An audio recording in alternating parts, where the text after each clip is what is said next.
हम एक डिजिटल दुनिया में रहते हैं। आज हमारे कपड़े से लेकर के हमारा खाना सब कुछ डिजिटल हो रखा है और अब 2021 में we are digitally connected like never before. जितना हम इस इंटरनेट की दुनिया से कनेक्टेड होते जाते हैं उतना ही जो हमारा डेटा है, जो हमारी इंफॉर्मेशन है वो बढ़ती जाती है। फॉर एग्जाम्पल, आज आपने पहली बार जोमेटो का ऐप इंस्टॉल करा तो गूगल को पता चलता है कि सडनली आप ऑनलाइन खाना मंगवाने में इंटरेस्ट ले रहे हो, तो उसी हिसाब से वो आपको टारगेट भी करेगा। So there is a lot about our data और हम ये कह सकते हैं कि 21st सेंचुरी का ऑयल है ये डेटा। और बहुत ही बड़े बड़े टेक जायंट्स के लिए हमारा जो डेटा होता है वो बहुत ही इंपॉर्टेंट रिसोर्स होता है और बहुत बार हमारे डेटा को देखने का नजरिया अलग अलग कंपनीज का अलग अलग होता है। उसी जोमेटो वाले एग्जांपल पे वापस चलते हैं। आपने आज जोमेटो इंस्टॉल करा, अब आपको हर जगह जोमेटो की ऐड आ रही है, तो अब इस सिचुएशन में आप दो तरीके से रिएक्ट कर सकते हो। पहला, यूजर ए, उसका पर्सपेक्टिव ये है कि चलो अच्छी बात है, मेरे को ऐसी रेलेवेंट एड्स आएंगी इसी खाने वाली एप्स के रिगार्डिंग, तो मैं चूज कर पाऊंगा मुझे कौन सी एप्स यूज करनी है और मुझे उनसे क्या खाना है। वहीं एक यूजर बी है जिसका पर्सपेक्टिव कंप्लीटली डिफरेंट है। यूजर बी कहता है कि मुझे कोई एड्स नहीं चाहिए, मैं खुद फिगर आउट कर लूंगा कि मुझे कौन सी एप्स यूज करनी है और मुझे क्या मंगवाना है। सो दो यूजर्स और दो अलग अलग पर्सपेक्टिव। अब इन दोनों यूजर्स को याद रखना आगे काम आएंगे। सो आज सिमिलरली हमारे पास दो कंपनीज है, एप्पल और फेसबुक, और दोनों का आपके डेटा को देखने का नजरिया अलग अलग है। जैसे एक चाहता है कि आपके डेटा को प्रोटेक्ट करके रखा जाए, उसको प्राइवेट रखा जाए जितना हो सकता है, और दूसरा चाहता है कि उसको बेच के जितना पैसा बनाया जा सके उतना बनाए। So at the very least we all know apple, और हम सब जानते हैं कि एप्पल कितनी प्राइवेसी फोकस्ड कंपनी है। मतलब जो कंपनी गवर्नमेंट तक को मना कर सकती है एक क्रिमिनल का आईफोन ओपन करके देने से, तो उन्हें और किसी से क्या ही फर्क पड़ेगा। सो इसी थ्योरी का यूज करके एप्पल ने फेसबुक की हालत काफी खराब कर दी है। सो आज हम इस सिचुएशन को 4 क्वेश्चन से समझेंगे। पहला सवाल, why all this privacy fight is happening, और आखिर ऐसा दोनों कंपनीज के बीच में क्या हुआ है। दूसरा सवाल, what's happening on the Facebook send. Third, Apple ऐसा क्यों कर रहा है, मतलब हम एप्पल की वो साइकोलॉजी देखेंगे कि आखिर उनका इसमें क्या फायदा है। And at last will talk about एक एंड यूजर को लॉन्ग टर्म में इस चीज से क्या दिक्कत होगी। ओके, सो शुरू करते हैं कि आखिर ये सब स्टार्ट कैसे हुआ। तो जितने भी लोगों के पास आईफोन है, उस आईफोन का एक नंबर होता है जिसे हम कहते हैं IDFA नंबर, यानी कि आइडेंटिफायर फॉर एडवर्टाइजर्स, और ये हर एक डिवाइस का जो नंबर है वो अलग अलग होता है। अब हम इसी चीज को हमारे जोमेटो वाले एग्जांपल से कनेक्ट करते हैं कि आपने अभी अभी जोमेटो इंस्टॉल करा है अपने आईफोन के अंदर, और जैसे ही आप उसको पहली बार खोलोगे जोमेटो के पास आपका IDFA नंबर आ जाएगा। और ऐसे ही बहुत सारी एप्स आपके आईफोन के अंदर है जिसके पास आपका IDFA नंबर होगा। सो अब जोमेटो को पता है कि वो किसके आईफोन में चल रहा है क्योंकि उसके पास वो IDFA नंबर है। अब जोमेटो क्या करेगा, वो जाएगा फेसबुक के पास और उसको बोलेगा कि देखना जरा इस IDFA नंबर का कोई यूजर तुम्हारे पास रजिस्टर्ड है क्या, और क्योंकि फेसबुक आपके फोन के अंदर होगी तो उसके पास भी आपका IDFA नंबर होगा। तो जैसे ही जोमेटो फेसबुक से कहेगा क्या ये यूजर आपके पास है, तो फेसबुक बोलेगा हाँ हमारे पास ये यूजर रजिस्टर्ड है। तो जोमेटो कहेगा एक काम करो, आप हमारी एड्स इनको दिखाना शुरू कर दो फेसबुक के ऊपर, या फिर आप हमें इनको जो भी पसंद है उस बेसिस पे पर्सनलाइज्ड एड्स दिखाना शुरू कर दो हमारी जोमेटो ऐप के ऊपर। सो ये बेसिक थ्योरी होती है पर्सनलाइज्ड एड्स के पीछे, मतलब इस तरीके का यूज करके आपको एड्स दिखाई जाती हैं जो कि आपके लिए रेलेवेंट होती है। चलो ये सारी थ्योरी तो ठीक है, लेकिन आखिर इसमें एप्पल ने क्या कर दिया। तो एप्पल ने बेसिकली करा क्या, iOS 14 के अपडेट के बाद आपको यानी कि यूजर को बोला कि सर देखो ये जोमेटो ना आपका IDFA नंबर मांग रहा है, और आपका IDFA नंबर लेके ये आपको ऐसे ऐसे करके एड्स दिखाएंगे और ऐसे ऐसे करके आपको ट्रैक करेंगे। सो डिपेंडिंग अपॉन आप यूजर ए हो या यूजर बी हो, आप एप्पल से कहोगे या तो डेटा दे दो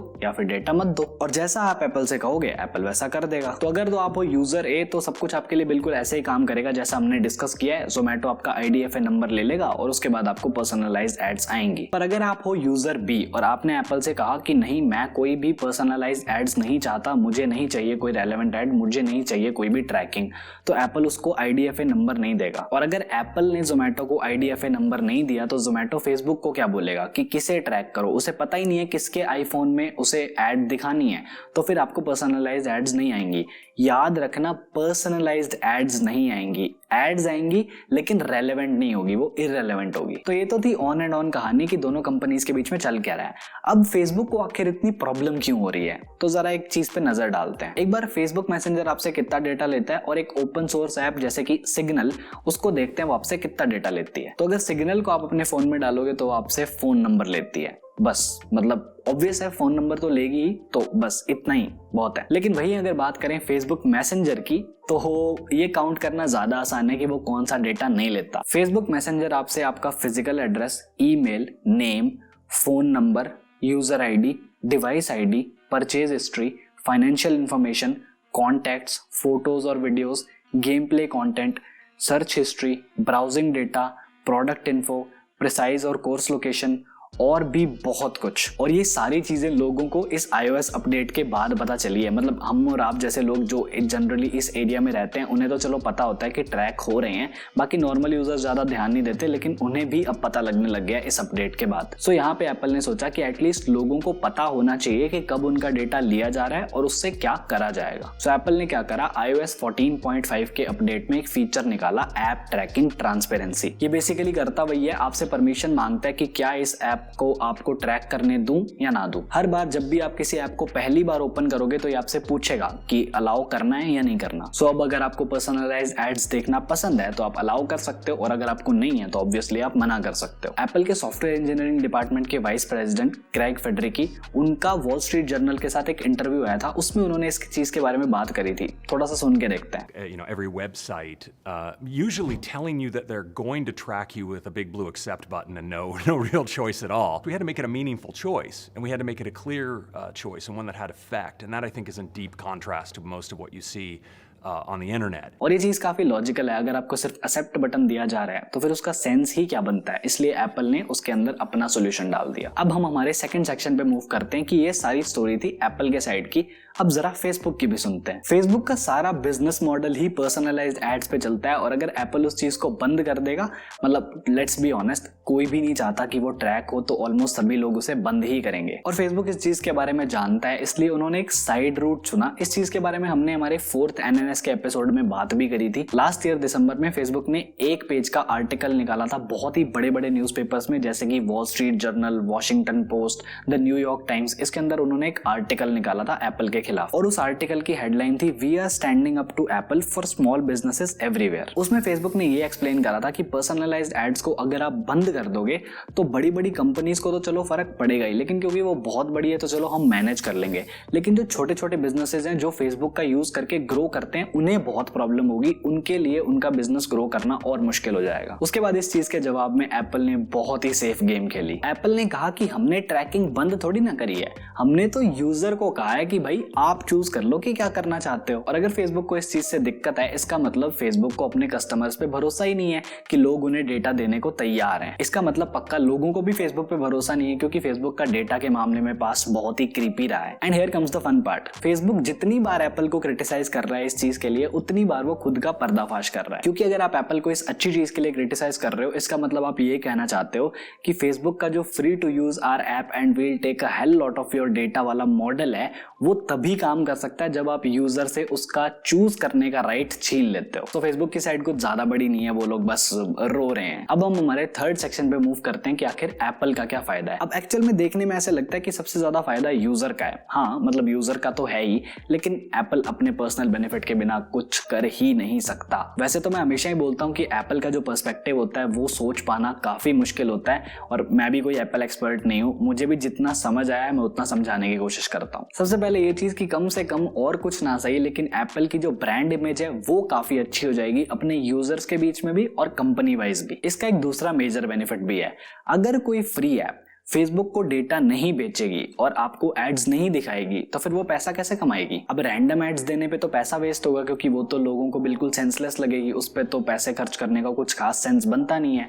और पर्सनलाइज्ड एड्स देने के लिए उनके पास डेटा नहीं होगा कि किसको दिखानी है पर्सनलाइज्ड एड्स, तो फंस गई वो तो अब ऐप डेवलपर्स क्या करेंगे, वो अपनी ऐप पे चार्जेस लगाना शुरू कर देंगे, जैसे कि मंथली सब्सक्रिप्शंस। अब इससे ऐप डेवलपर्स तो चलो कुछ कमा ही लेंगे, लेकिन एप्पल भी उसके अंदर से एक कट निकाल लेगा अपने लिए। मतलब एप्पल अपने लिए 30% या 15% का कट निकालता है डिपेंडिंग अपॉन द सिचुएशंस। मतलब अगर ऐप का सब्सक्रिप्शन $10 का है तो $3 या $1.5 एप्पल के पास जाएगा, बाकी सारा डेवलपर के पास आएगा।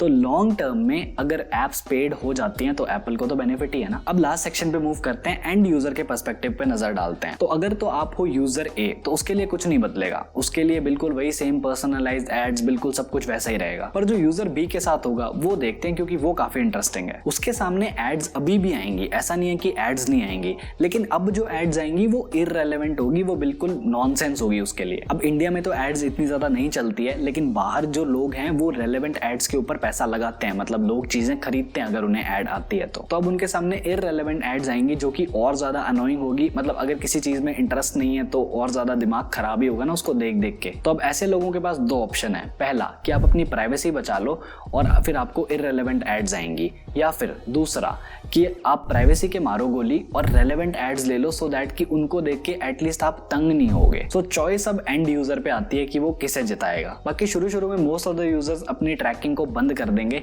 लेकिन बाय द टाइम जब उन्हें इररेलेवेंट एड्स आएंगी उसको देख के उन्हें गुस्सा आएगा, तब पता लगेगा एक्चुअल में कि आखिर जीता कौन। और बाकी मुझे कोई ऐसा सच डाउट नहीं है कि फेसबुक इस चीज को भी हैंडल करने के लिए कोई ना कोई तरीका तो निकाल ही लेगा, और एप्पल की तो आदत ही है ऐसे झटके देना और लोगों को। बाकी एप्पल के अपने तरीके हैं लोगों को एक्सप्लॉइट करने के, जैसे कि राइट टू रिपेयर। अब इस राइट टू रिपेयर के रिगार्डिंग MKBHD ने एक वीडियो निकाली है, हाईली रिकमेंडेड वीडियो है, प्लीज उसे देखो, मतलब आपको बहुत कुछ पता लगेगा उस वीडियो को देख के। मैं इसका लिंक डिस्क्रिप्शन बॉक्स में छोड़ दूंगा, ये आपको काफी अच्छे से राइट टू रिपेयर वाली चीज समझा देगी और ये भी दिखाएगी कि एप्पल किस तरह से एक्सप्लॉइट करता है लोगों को। So this is the end of the story, at least from my side. Hope you guys enjoyed it.